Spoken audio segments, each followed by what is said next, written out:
everyone. This is one of our final sessions. So today we're going to look at how to use Cursor to build our application so that they run locally. Before we start, we want to get feedback from our design lead. And also Eric was given a task last week. So Rhoda, you'll go first. Just tell us how the teams are working and how the design is progressing and what should we expect today. Okay, the design is going well. And last week we did the Casa Scrum where we managed to come up with the application. And I'm hoping good groups to have presented the exact thing that usually that is my expectation today. Did you speak with all the groups? Yeah. I walked around the group and actually I see that everything that was required is already captured in the app. Okay, then. That's good. Thanks. So Eric, I gave you a task last time when we were setting up the Casa rules file. So where did that reach? So my task was to guide my fellow students in reading and familiarizing with Casa. And we start by creating file in desktop and we open Casa app. We go to open project, then we open a folder, we search file and we open new file. Then after opening new file, we went and in new text file, then we typed Casa rules, then we click enter. After that, we save the file as Casa. Then we went again to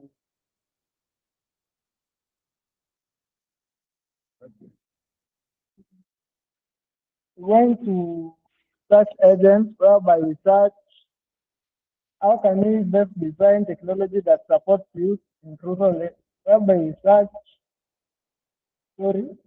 search provide description of a software engineer developing a mobile app that solves the following text. And our text was from the Masomo. It was, how can we best design technology that supports youth in rural areas to explore area opportunities in finance? After that, we click enter and it started running. Then we close that tab. Then a blue arrow appeared. Then we click it and it was project description. Then that is that. Perfect. So we set the Casa rules. So did you work with other teams, or how did you help them? I work with the other two teams, my team and that for team L. Perfect. So good job. You guys did what you were asked to do. Rhoda, you keep your job. Eric will give you another job after today's session. So that's good. So let's have team help take back their seat, and then I'm going to share my screen now.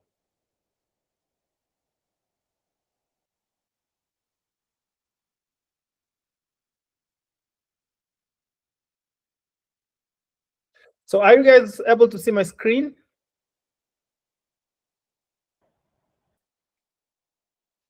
Yes.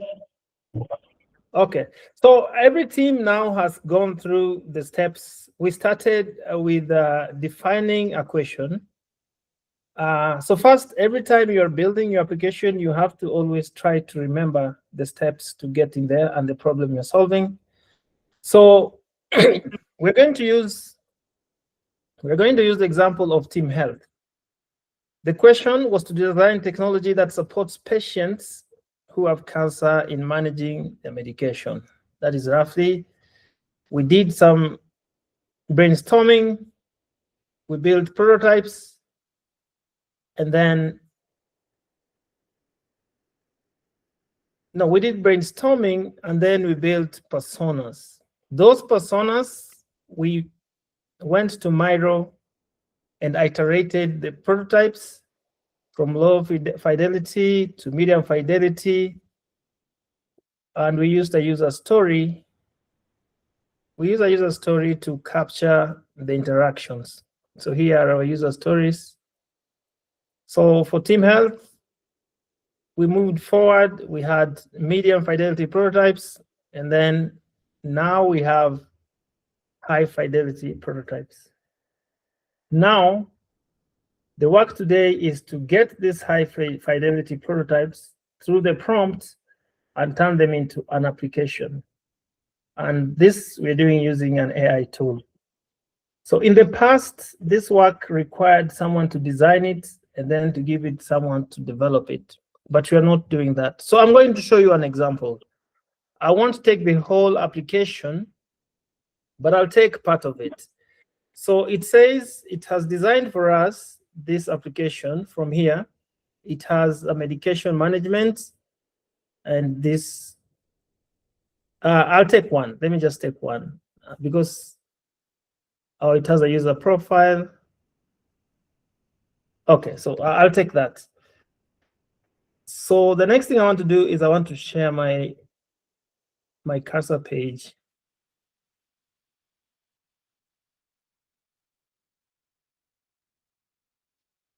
My cursor file.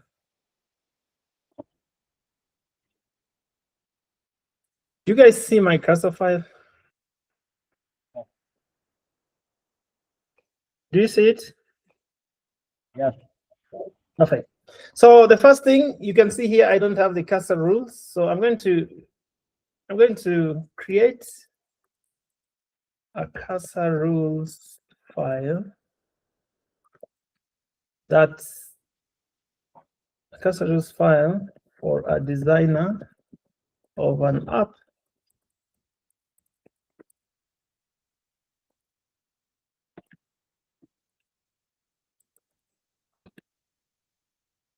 So then I'll go grab that question.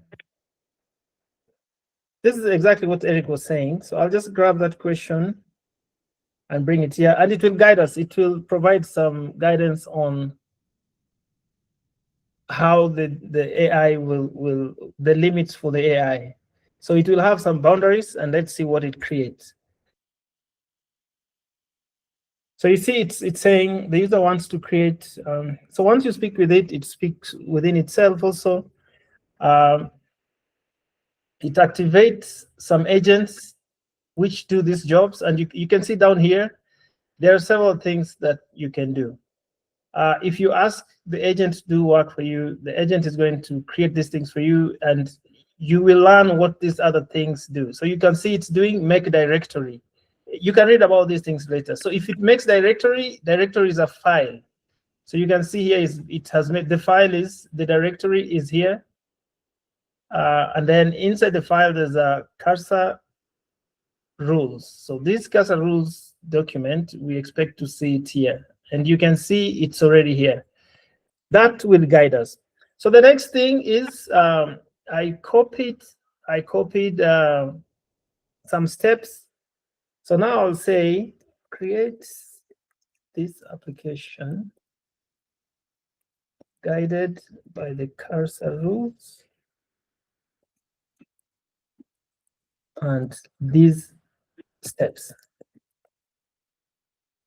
So I've just copied that and brought it here. So let's see what's going to happen.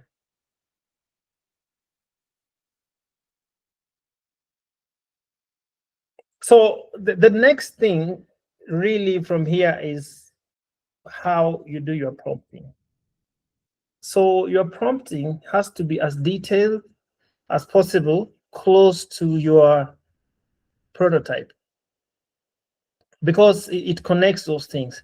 So if you want a consistent color, you just have to improve your prompting. Prompting is what I'm typing here. So that is what you only need to get better at. So it's doing some things. It wants to add some tests.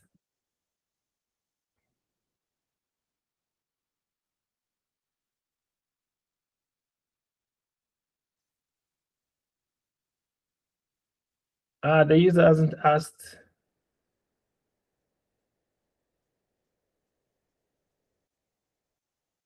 So it's creating, there's a file, you can see it's creating files. It's doing all those things. So let's wait and see where it ends.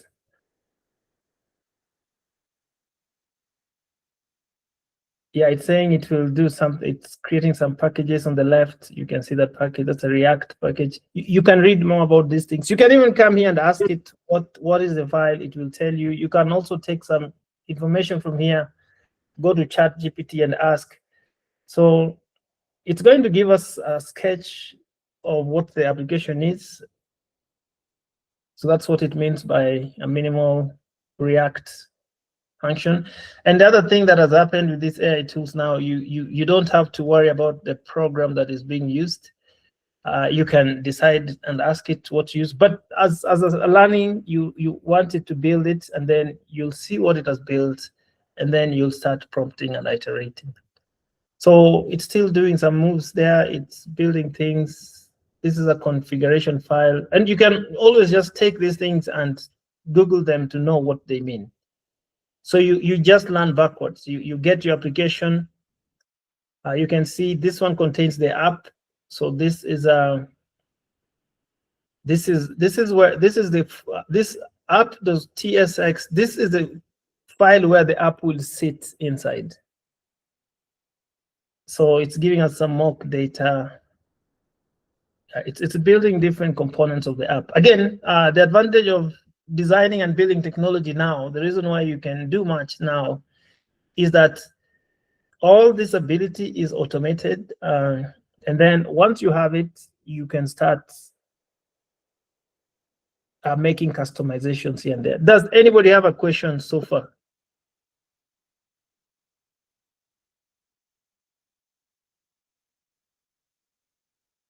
It's giving us a login screen, a sign up screen.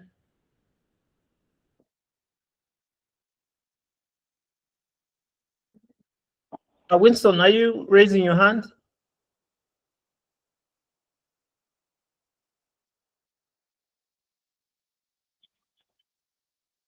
Winston, you clicked to raise your hand.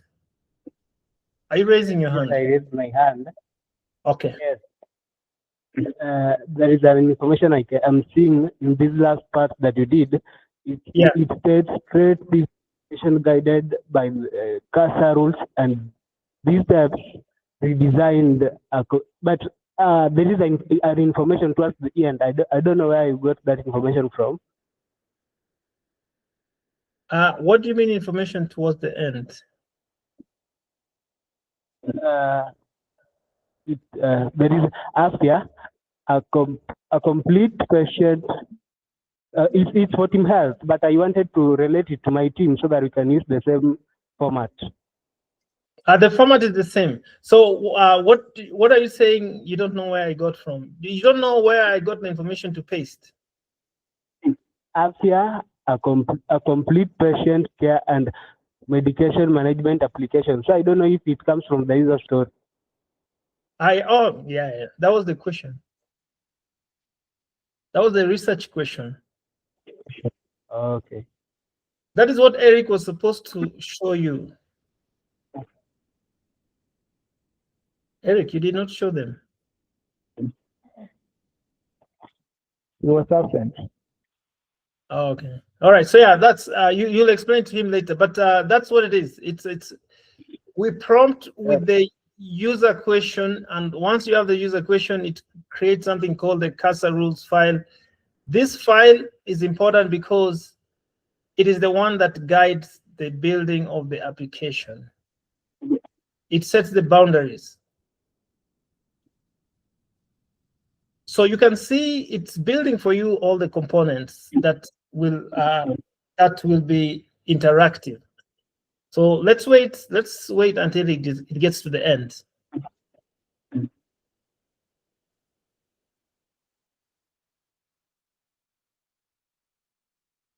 So all that work you're seeing in the past, you had to learn how to do it, but now you just need to get good at prompting. So prompting means you keep modifying it, and you have to tell it exactly what you want changed. So for example, once it's done, we'll prompt one screen and you'll see how it works. But it's just important that you're very organized from the beginning to the end. So beginning is every time you see when I'm presenting, I start with the research question. And I saw Team Health, I had asked you guys to go and change the use case and remove the CEO, but I still see the CEO there. So you guys need to, the user stories and the personas have to match what the application is doing. So that is why I keep saying, go watch the video and then make the changes. So you guys have not changed. What I mean is this, I'll show you.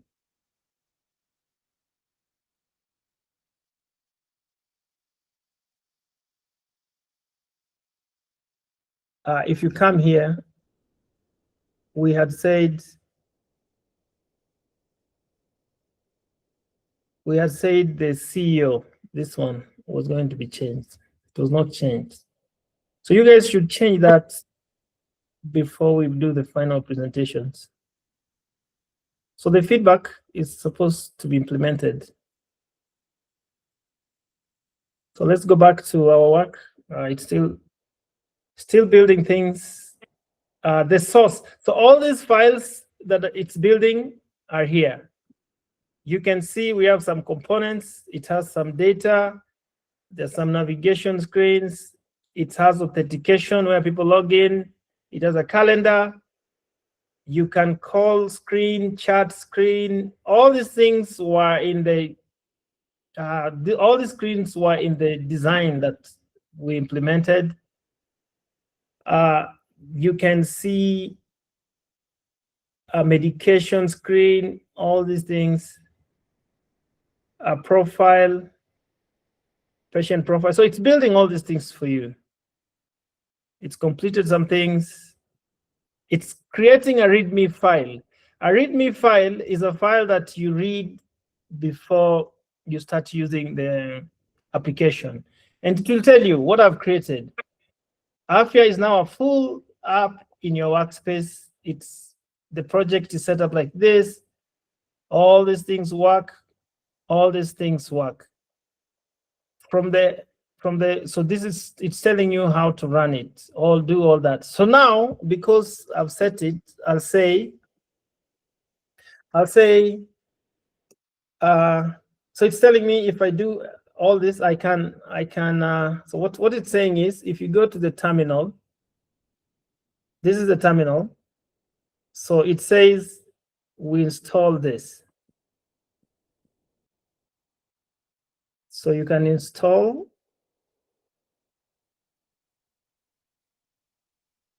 So we'll install that, and that will help us for the app to run. It's telling you everything here. So you just have to be keen on what it's saying. Let that install, and then, yeah, let's let install, and then we'll run a start and see what we have. So give it a few minutes. I'll just come back.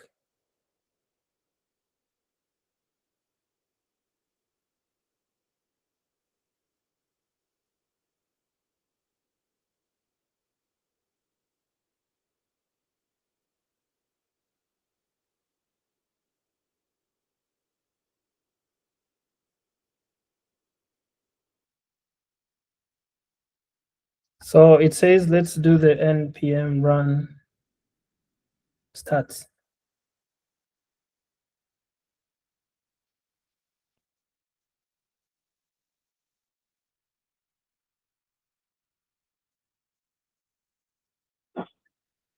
Okay, so it tells us to use a different ports. So let's see.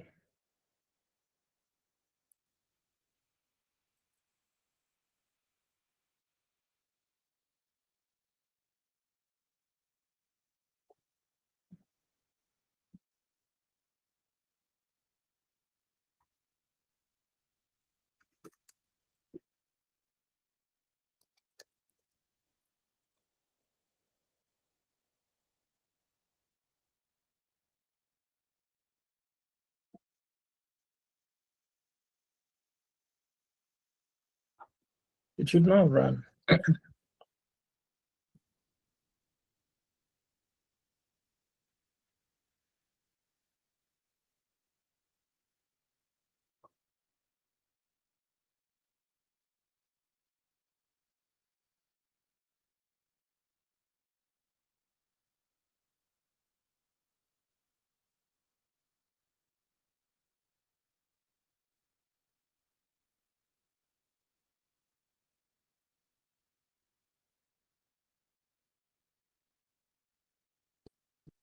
All right, so now let's see.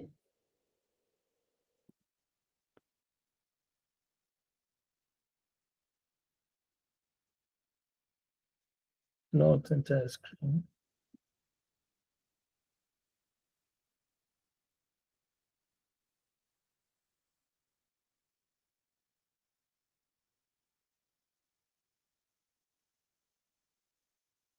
So the app is here.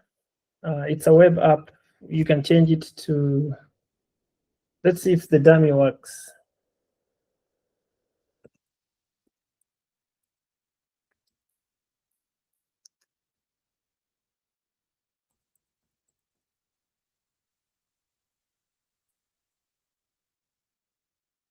Okay, so now the app is online.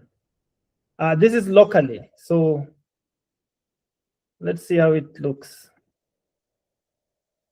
It has a today link here. It has a medications link. It has a calendar link. It has a chats link. It has a voice call and chat. You can do updates. It has there. Basically, what I put there is what it has. And what else? It has a profile, a user profile. So anything that is here now, if you go back to the chats, you can change. For instance, let's come back here and say, in the login window, add a space where we can enter a family member as contact. So let's see what it will do. So now you see it added that. So this is what we asked it to do. So you can do that in the entire application. So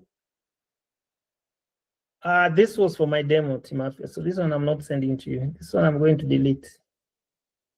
But all the other applications should work the same way. Does anyone have a question?